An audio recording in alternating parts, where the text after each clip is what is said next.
Israel के प्रधानमंत्री Netanyahu ने हमास को तबाह करने तक हमले जारी रखने का पहले ही ऐलान कर दिया। वो लगातार अपने फौज के जवानों से मिल रहे हैं, उनकी हौसला अफजाई कर रहे हैं। एक दिन पहले भी वो आईडीएफ कमांडो ब्रिगेड के जवानों से मिले। वहां मौजूद जवानों ने भरोसा दिया कि आतंकियों के अंत तक वो लड़ेंगे। प्रधानमंत्री नेतन्याहू भी गजा में उनके अभियान की जमकर तारीफ करते दिखे। जान गंवाने वाले जवानों को लेकर दुखी भी हुए और कहा कि हम अपनी जिंदगी अपने घर के लिए लड़ रहे हैं।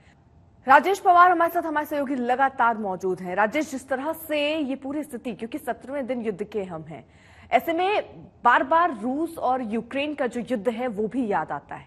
उन दोनों में अगर तुलनात्मक ढंग से देखें तो क्या लग रहा है, जितना लंबा वो खिंचा क्या उतने ही लंबे इसके खींचने के आसार है? देखिए अर्पिता, मुझे नहीं लगता कि ये युद्ध इतना लंबा खींचेगा। रूस यूक्रेन युद्ध का इतना लंबा खींचने का एक ही कारण था, continuous military and financial support by America and Europe. लगातार यूरोप और अमेरिका ने बहुत बड़ा सपोर्ट किया है यूक्रेन को। देखिए, $100 बिलियन से ज्यादा का जो है मिलिट्री और फाइनेंशियल एड ऑलरेडी दे चुके हैं यूरोप और अमेरिका, और $100 बिलियन बहुत ज्यादा बड़ी अमाउंट होती है। इस केस में हमास को इतना बड़ा सपोर्ट कहीं से मिलने वाला नहीं है।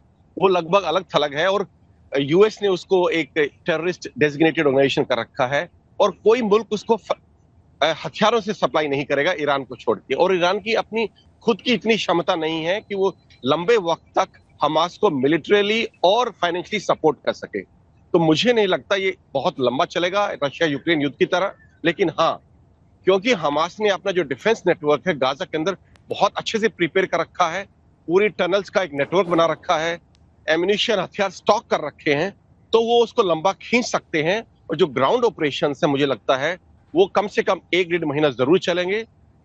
तो आप ये मान के चलें कि जो ये ऑपरेशन है ग्राउंड के, इनको पूरा क्लियर करते करते कुछ महीने जरूर लग जाएंगे। लेकिन जितना लंबा रूस और यूक्रेन का युद्ध चला था उतना इसको चलने की उम्मीद नहीं है। अर्पिता।